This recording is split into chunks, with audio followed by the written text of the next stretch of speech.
Good day, folks. This is Judy at Green Pastures Farm. We're actually in winter stockpile grazing mode, and somebody asked about, I've had several people, we've targeted, this is Judy Farms, and we're going to be here February 18th. Today is February 7th, so about 2 weeks. We're going to be here, and they wanted to see what it looked like before we brought the cattle onto it. And so this was grazed actually November, it was deer season, somewhere between the 14th and the 18th is when we came onto this farm. And we were pretty careful with it. We didn't want to get him in here too tight and take it all on the first pass. So this would be our second pass across Judy Farms. And I'm looking at some manure right here. That's actually deer. And I know why the deer are in here. Look at that. February. We still got green clover on Judy Farms mixed in with our Kentucky 31 fescue. And so I'm gonna get where there's a pretty thick stand of it, right up here. You can see the clover. Where the clover's just really crowded out the fescue, there's not much forage there, but where the fescue's holding in, this last summer was just unbelievable what the clover did. I mean, it took over some farms. I'm going to pull this back. So this is our canopy we're going to be grazing. You can see down in there, there's still a lot of green. I'm going to get my hands and pull this back.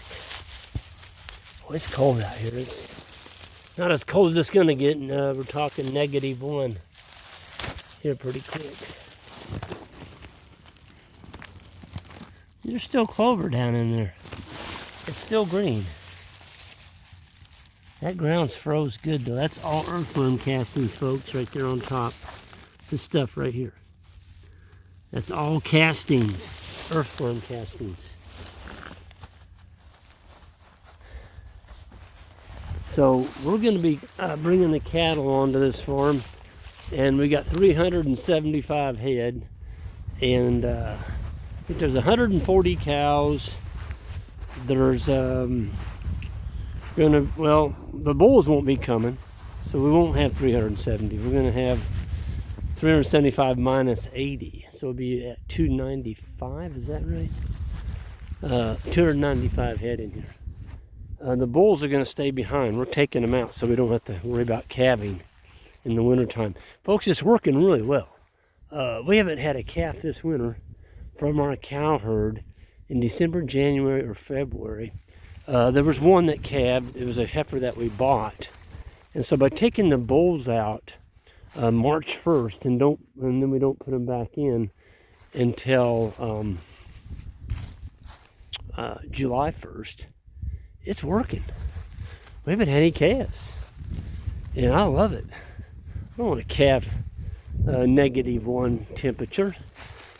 I know some people call that spring calving in February, but got people around doing it. But man, is that hard on cattle. It's hard on the mother. She's got to make milk on this and hay or whatever. Then you got to bring in the supplement. And I was watching somebody's YouTube the other day, and they're putting out all this feed and feeding them these darn tubs, and he's pouring the grain to them, and the cows are still thin. It's like you're fighting nature. You're just fighting nature. Why do you want to do that? There's no money in it. There's no money in fighting nature. Call me a nature Nazi, I don't care. I call it smart, common sense ranching. Don't go against what's here. Everybody asks, what do you want to, what should I plant? What should I plant, Greg? I'm telling them, plant 4 hooves. Plant 4 hooves on the ground. There's seed. There's all kinds of seed out there. And if you'll start managing correctly, you're going to have pastures that look like this. I mean, look at that. It's just clover, clover, clover, fescue, green. You think these cows are going to be happy when they get in here? Somebody said they wanted me to take a picture of cows doing backflips. That was a... I appreciate that.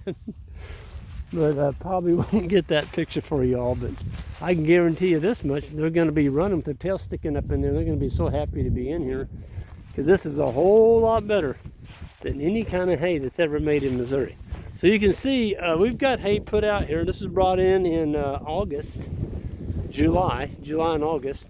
It's all placed. And so we'll graze this off, and then we'll come back, and as soon as this grazed off, what we're doing is we're giving them stockpile and a bale of hay. Stockpile and a bale of hay. Stockpile and a little bit of hay. And by doing that, folks, it's February 7th. We haven't even got here yet. Normally we're on Judy farm by January, 1st of January. So it's working. And you know, when you can buy hay for $30 a bale, 35, 40 for, 40 for the really good hay, and get that delivered to your farm. I'm telling you what, you're putting a lot of nutrients. I wanted to show you what we did down here. Sorry for you all that's got vertigo. Because we had such a dry fall, we didn't get any rain in August, September, so our stockpile isn't as tall as it would have been. But look we still got tons of forage out here. And it's because we started growing our haystack. We started growing our haystack in the spring, last spring in 2020. So when the spring flush took off, we didn't graze it off to the ground. We let it get to a head start, and we came in and we took one bite and we left. And the plants just kept getting thicker. Each time we grazed them through the summer, they got thicker. Plants are like rose bushes. When you graze them, take off those appendages, they send back 4 or 5 everywhere you clip them at. So the blades of grass are getting thicker if you're grazing correctly. Okay? This is a beautiful area down here. This has a lot of meaning to me, this right here, folks. This is my Uncle Scott's pond. Uncle Scott got killed in 1967. Drunken driver hit him. And I remember him inviting everybody out to this pond. He was a bachelor, never married, and he had a V-bottom boat right out here, and we all had a big picnic right over here on this side. He had a little dock made, and I think I may put that dock back in just to honor Uncle Scott. And he got out there in that boat, and he flipped that thing upside down and showed everybody how to turn a boat back upright without any water in it, and then he climbed back in the boat. So he intentionally turned the boat upside down, filled it full of water, and he was able to swim out. He was swimming. He got out of the boat, pushed the boat upside down, put it back upright, and got in it. I'll never forget that. Scott must have been probably 30, 35 or so when he did that. Excellent athlete. Anyway, this is an old pond. You can see that's a tree that Uncle Scott planted. That was a Scotch pine, not a Scotch. It was a jack pine. He had jack pines all the way around here. There's none alive. Cedars, lots of cedars, and you can't hardly kill a cedar. There is a little jack pine over there. Yeah, there's a few volunteers. Anyway, I put some cedars in here for fish cover. That's a great big one there. That one's about 30 feet long. There's another one right there. And so we got a lot of fish cover in here, but I had Johnny come in here this fall because we had all this rain. This is another one of those skirts, and I can't wait to start using these in the winter. So the cows are not going to be doing, still falling around where they were at. See how they this doesn't look too bad because they haven't been here. It's kind of healed up actually.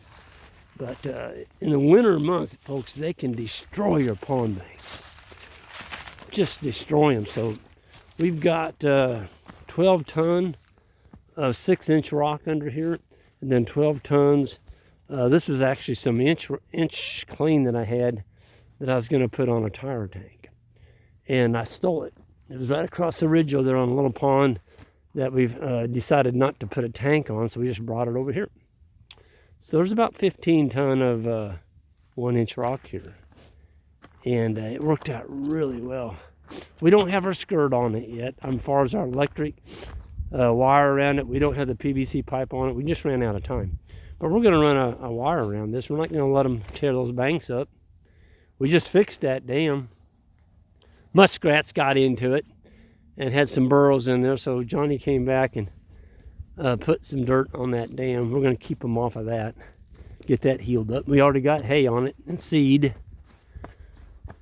So we'll be using this pond quite a bit, and I think on Judy Farms we've got 1, 2, 3, 4, 5, 6, 7, 8. We got 8 more ponds in front of us that have the skirts on them. Let's see that. You can see where Johnny, that was his path that he used to go get that rock over there. And there's a pond right over that hill. And that's what I love about Johnny. He knows that we make our living on the land using grass. And he's always asking me, he's like, Gray, is that all right? I drove over there. I'm like, Johnny, you stayed in the same path. Absolutely, that's awesome. Instead of going there, there, there, and there, he just damaged one area. He couldn't help it. I mean, he's hauling rock in his skid steer. And I just found a little present. It's a step-in post. Probably fell off our four-wheeler. We're putting in paddocks. But yeah, so we started growing our haystack in the spring by just taking a bite and leaving, and this is the result that pays back huge dividends in January. Well, actually November, December, January, February, and March. So you've got 5 months here in Missouri, 5 to 6 months. We call it the dormant season, where nothing's growing. It's cold and everything's just sitting there.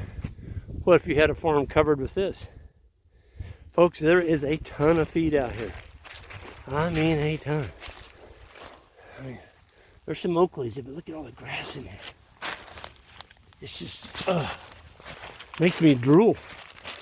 Makes me drool just to look at it. So I can't wait to get the cows to Judy for them. This is going to be awesome. So this particular paddock I'm in is 10 acres.